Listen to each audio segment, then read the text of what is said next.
एक बार फिर से अमेरिका और यूएस के बीच महायुद्ध शुरू हो चुकी है। दोनों देशों के बीच जो सीज फायर हुआ था वो अब पूरी तरह से टूट गई है।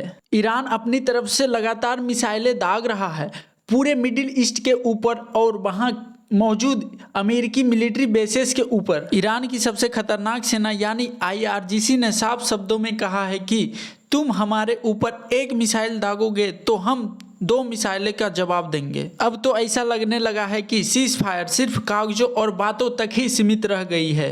लेकिन ईरान के इस अचानक पलटवार की असली वजह क्या है और इसे समझना बहुत ही जरूरी है। तो देखिए, पहले ईरान ने अमेरिका के सबसे आधुनिक अपाची हेलीकॉप्टर को अपने शहीद ड्रोन के जरिए मार गिराया था। हालांकि ईरानी सेना ने इस बात को कभी भी आधिकारिक तौर पर कभी कबूल नहीं किया और इसके तुरंत बाद ही डोनाल्ड ट्रंप एक बयान आता है जहां पर वह अपने ट्रूथ सोशल प्लेटफॉर्म पर पोस्ट के माध्यम से पूरी साफ साफ शब्दों में बोलते हैं अमेरिका अब चुप नहीं बैठेगा और वह ईरान पर हमला करने वाला है। इसी के चलते कल रात यानी कि 9 जून को अमेरिका ने ईरान के ठिकानों पर भारी बमबारी करना शुरू कर दिया। अमेरिकी सेना को लगा कि वह हमेशा की तरह कुछ बमबारी करके और आराम से वापस लौट जाएंगे, मगर ईरान ने इसके जवाब में एक ऐसा मैसिव अटैक लॉन्च किया जिसके बाद मिडिल ईस्ट के ऊपर पूरे बमबारी की गई। इसी जवाबी हमले के कारण यह युद्ध एक बार फिर से पूरी तरह रीस्टार्ट हो चुकी है। ईरान लगातार अपनी तरफ से खतरनाक शहीद ड्रोन और बैलिस्टिक मिसाइलें के जरिए मिडिल ईस्ट में मौजूद अमेरिका के मिलिट्री बेसेस पर भारी बमबारी कर रहा है और यह सब कुछ अंजाम दिया जा रहा है ईरानी आईआरजीसी द्वारा।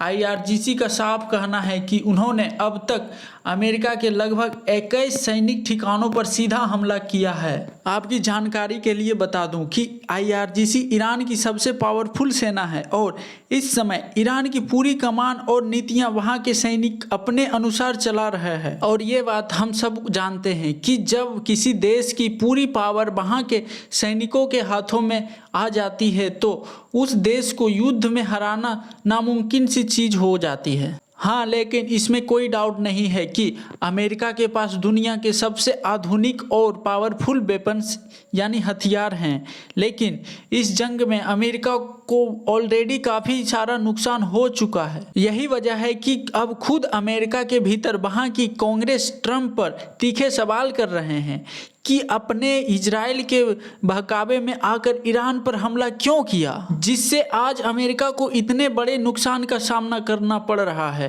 लेकिन सच तो यह है कि कल जब ईरान ने अमेरिका के अपाची हेलीकॉप्टर मार गिराया तभी ट्रंप को ईरान पर दोबारा हमले करने का एक बहुत बड़ा मौका मिल गया था। लेकिन डोनाल्ड ट्रंप ने शायद सोचा भी नहीं होगा कि ईरान इतना खतरनाक तरीके से पलटवार करेगा।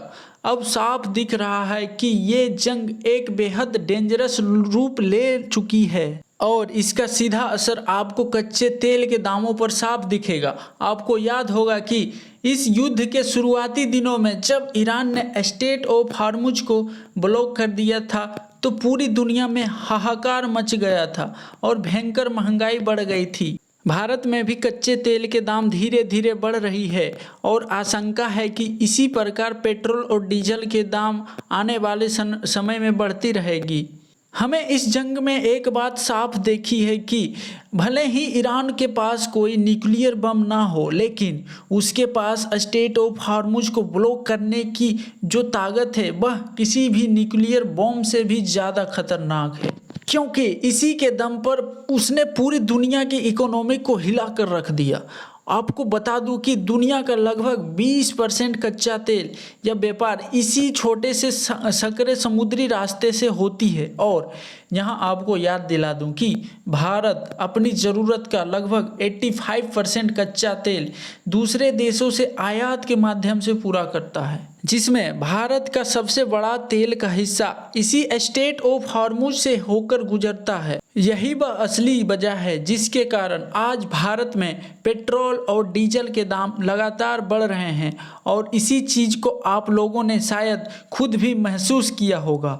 अगर यह युद्ध यहाँ से और भी भीषण रूप लेती है तो आने वाले समय में हमारे सामने फिर से बहुत बड़ी प्रॉब्लम खड़ी हो सकती है। और आपको याद होगा, महज 2 दिन पहले ईरान और इजराइल के बीच भयानक बमबारी शुरू हो गई थी, लेकिन ट्रंप द्वारा उसे इजराइल को धमकाकर शांत करवा दिया गया था।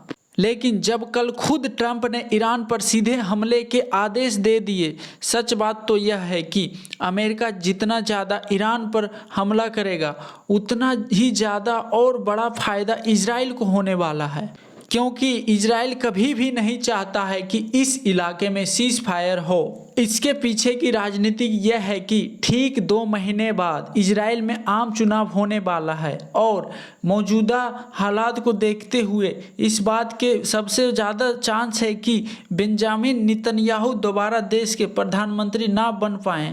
और इसी वजह से खुद इजराइल के भीतर भी उनकी भारी आलोचना हो रही है।